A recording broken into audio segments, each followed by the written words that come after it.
5 সেপ্টেম্বৰ দিনটো হল মহান দাৰ্শনিক শিক্ষাবিদ আৰু ভাৰতৰ দ্বিতীয় ৰাষ্ট্ৰপতি ডক্টৰ সৰ্বপল্লী ৰাধাকৃষ্ণনৰ জন্মদিন। সমগ্ৰ শিক্ষকসকলে চিগাৰেট, পাণ, চাদা, বিড়ি ষ্টুডেণ্টৰ সন্মুখত খায়। তেওঁলোকে সেইবিলাক শিক্ষক কিয় আমি সন্মান কৰিম? যিমানবোৰ দুৰ্নীতি হৈ আছে বৰ্তমান, সেইবোৰ দুৰ্নীতি শিক্ষকবিলাকে কৰি আছে। বৰ্তমান শিক্ষক দিৱস আমি কেনেকৈ উদযাপন কৰিব লাগে, কিয় কৰিব লাগে আৰু এই দিনটোৰ তাৎপৰ্য কি, সেই বিষয়ে এই ভিডিঅ'টোত কম। ব্লগ ভিডিঅ'টো আৰম্ভ কৰোঁ। অহাকালি যে শিক্ষক দিৱস 5 ছেপ্টেম্বৰ, সকলো শিক্ষকে গামোচা, কলম চলম, কেক চেক কাটি খিলোৱা হয়। মই কিছু ষ্টুডেণ্টসকলে এটাও এইবিলাক নকৰিবা, কেক চেক খিলোৱাৰ একো প্ৰয়োজন নাই। কাৰণ আজিৰ শিক্ষক সমাজটো এনেকুৱা নিম্ন শ্ৰেণীত পৰিণত হৈছে, মানে তেওঁলোকে অধপতনে গৈ আছে। শিক্ষকসকলে আমি যেতিয়া চিলড্ৰেন ডে আহে, শিশু দিৱস আহে, তেতিয়া আমাকতো একো গিফ্ট নিদিয়ে। কিন্তু আমি শিক্ষক দিৱসক প্ৰচুৰ পৰিমাণে তেওঁলোকক মৰম ভাল পোৱা, যিখিনি শ্ৰদ্ধা কৰিব লাগে কৰি দিওঁ। কিন্তু তেওঁলোকে আমাক যেতিয়া চিলড্ৰেন ডে আহে, শিশু দিৱস আহে, আমাক কোনো ধৰণৰ সন্মান, কোনো ধৰণৰ গিফ্ট প্ৰদান নকৰে, 1 টকাৰ এটা চকলেটো কিনি নিদিয়ে। কিন্তু আমি শিক্ষক দিৱসক তেওঁলোকক ডাঙৰ ডাঙৰ গামোচা, কেক চেক কাটি কিনি আনি খিলাওঁ, কিন্তু তেওঁলোকে আমাক একো সন্মান নকৰে। আৰু যিমানবোৰ দুৰ্নীতি হৈ আছে বৰ্তমান, সেইবোৰ দুৰ্নীতি শিক্ষকবিলাকে কৰি আছে। শিক্ষকবিলাক বহুত নিম্ন শ্ৰেণীত নামি গৈছে। কিছুমান শিক্ষক কৈছোঁ বহুত নিম্ন শ্ৰেণীত নামি গৈছে। যিবিলাক দুৰ্নীতি কৰি আছে শিক্ষকসকলে কৰি আছে, বাকী কোনো কৰা নাই। আৰু শিক্ষকসকলে চিগাৰেট, পাণ, চাদা, বিড়ি ষ্টুডেণ্টৰ সন্মুখত খায়। তেওঁলোকে সেইবিলাক শিক্ষক কিয় আমি সন্মান কৰিম? কিয় আমি সন্মান কৰিম তেনেকুৱা শিক্ষকক?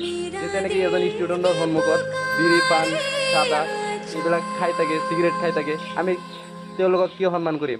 কোনো সন্মান সন্মান কৰিব নালাগে। মই কৈছোঁ যিবিলাক শিক্ষক ভাল সেইসকলক সন্মান কৰিবা, বেলেগ একো নকৰিবা।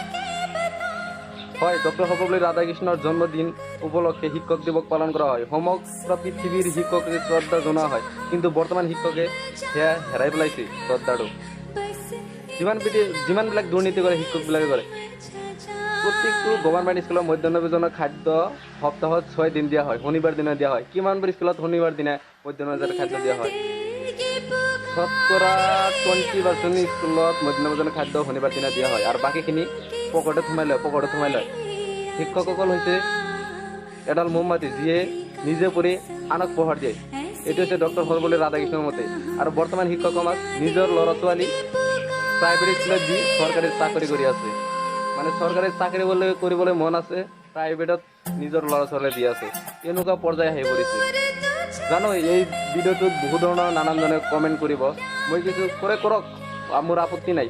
কিন্তু মই যিটো সঁচা কথা মই সেইটো কৈ আছোঁ। কিয় এজন ষ্টুডেণ্টৰ সন্মুখত কিয় আপোনালোকে চাদা, চিগাৰেট, পাণ কিয় খায়?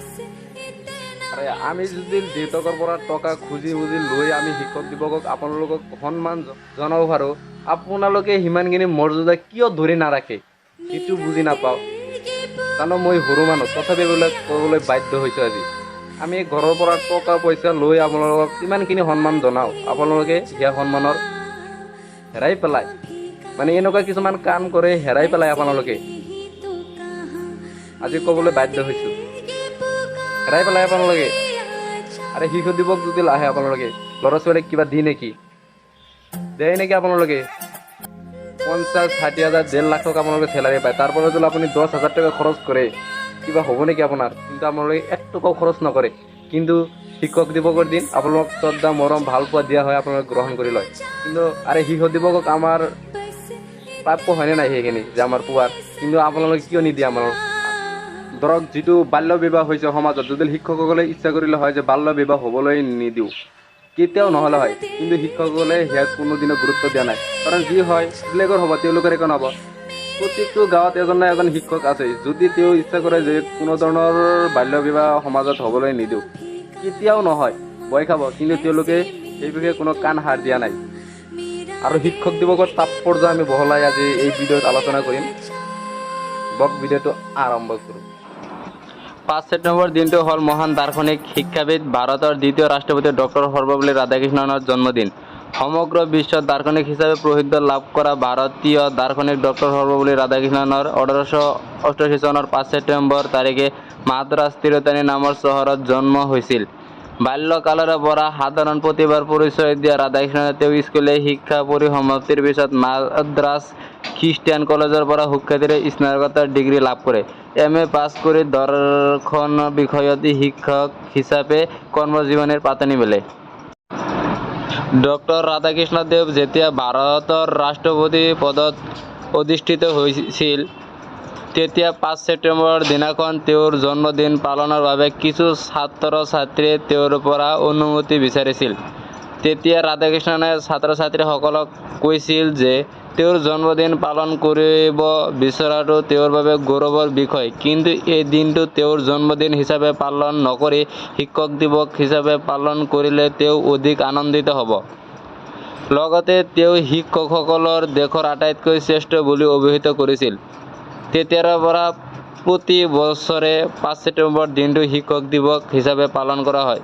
1962 চনত পোনপ্ৰথমবাৰৰ বাবে এই ৰাধাকৃষ্ণনৰ মতে শিক্ষক এডাল মমবাতিৰ দৰে যি নিজে জ্বলি আনক পোহৰ দিয়ে। তেওঁ বিশ্বাস কৰিছিল যে মানৱ সভ্যতাৰ বিকাশৰ বাবে শিক্ষাতকৈ শ্ৰেষ্ঠ আন একো হ'ব নোৱাৰে। সেয়েহে শিক্ষাক জীৱনত আটাইতকৈ বেছি প্ৰাধান্য দিছে।